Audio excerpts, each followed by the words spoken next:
بیوی کے جو 3 ادوار ہیں، ایک بطور بیٹی، پھر بطور زوجہ اور پھر بطور والدہ، یہ پنجتن پاک ہیں۔ اور ایک تاریخی واقعہ جو کتب میں ملتا ہے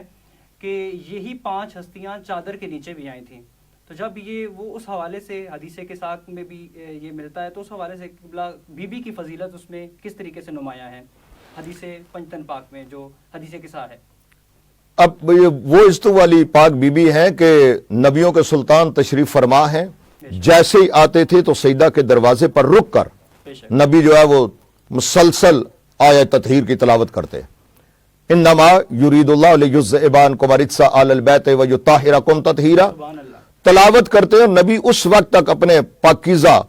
قدم مبارک جو ہے وہ اندر رکھتے نہیں ہیں جس وقت تک پاک سیدہ طاہرہ کے دروازے پر آ کر آیت تطہیر کی تلاوت نہیں کرتے۔ نبی رک جاتے ہیں اس دروازے پر کہ جہاں جبرائیل جیسا فرشتہ بھی اس وقت تک اندر داخل نہیں ہوتا جب تک سیدہ اجازت نہ دے۔ تو اس عظمت اس دروازے کی اتنی زیادہ ہے کہ استاد الملائکہ ہو کر جبرائیل جو ہے وہ بھی داخل نہیں ہو سکتا۔ تو کم از کم تاریخ نے لکھا ہے 9 مہینے تک بھی، اور کم از کم لکھا ہے کہ 6 مہینے تک لگاتار میرے پاک نبی جو ہے وہ آیت تطہیر کی تلاوت کر کے پھر اندر داخل ہوتے رہے۔ پھر جس وقت رسول پاک نے فرمایا کہ میری بیٹی زہرا میں اپنے جسم کے اندر ضعف محسوس کر رہا ہوں، تو اب ضعف محسوس کر رہا ہوں تو ضعف جو ہے وہ کیا بدن کے اندر، نبوت میں ضعف نہیں آ سکتا، تو ضعف محسوس کر رہا ہوں تو چادر یمانی مجھے اڑا دیں۔ اب جب چادر یمانی اڑائی ہے تو اس کے بعد کیا ہوا کہ شہزادہ سلیمان تشریف فرما ہو گئے، اور آتے ہی انہوں نے پہلا جو جملہ ارشاد فرمایا، کہا کہ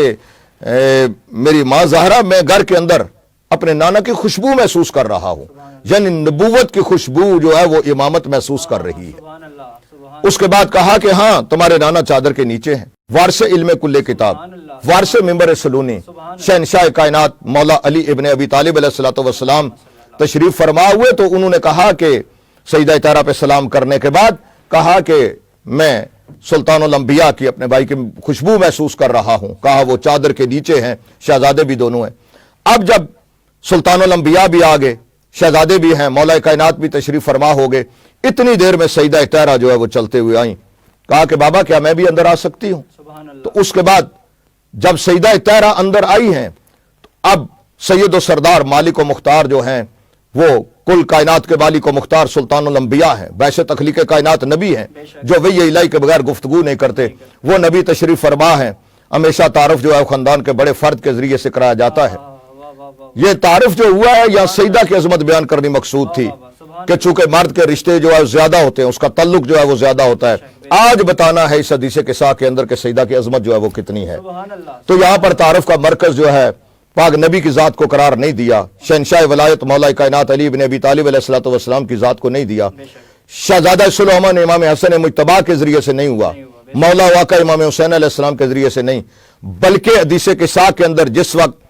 چادر اوڑی ہے تو اس کے بعد تعارف کرایا گیا جس وقت، تو ملائکہ نے پوچھ لیا، استاد ملائکہ پوچھ رہا ہے، جبرائیل پوچھ رہا ہے کہ پروردگار یہ چادر کے نیچے کون ہے؟ تو اس وقت تعارف کرایا، ہم فاطمہ تو و ابوہا و بالوہا و بنوہا، یہ سیدہ طاہرہ ہیں، ان کے بابا نامدار ہیں، ان کے شوہر ذی وقار ہیں اور ان کے بیٹے ہیں۔